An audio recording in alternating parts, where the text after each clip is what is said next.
આહાર શૃંખલામાં સી હરણને ખાય છે, હરણ વનસ્પતિ ખાય છે, તે માટે નીચેના પૈકી કયું વિધાન સાચું છે? સાચું વિધાન આપણે શોધવાનું છે. સી હરણને ખાય એટલે સી છે ઉચ્ચ કક્ષાનું માંસાહારી છે જે તૃણાહારીને ખાય છે.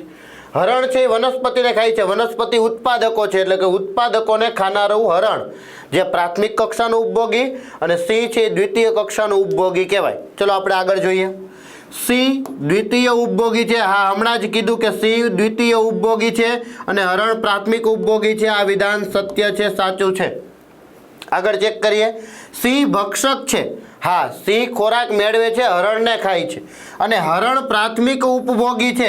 યસ, બીજું વિધાન પણ સત્ય છે. અહીંયા કીધું જ છે હરણ પ્રાથમિક ઉપભોગી, હરણ પ્રાથમિક ઉપભોગી, અને સિંહ ભક્ષક છે એટલે કે હરણને ખાય છે. સિંહ પ્રાથમિક ઉપભોગી છે, આ તો આવી જ ન શકે, આ ગયું પહેલા જ વિધાનથી. સિંહ તૃતીય ઉપભોગી અને હરણ ઉપભોગી છે, આ પણ ન આવે. એટલે પહેલું અને બીજું, ફક્ત 1 અને 2. યસ, એ જવાબ આપણો સાચો છે. એ જવાબ સાચો, ફક્ત એ અને બી.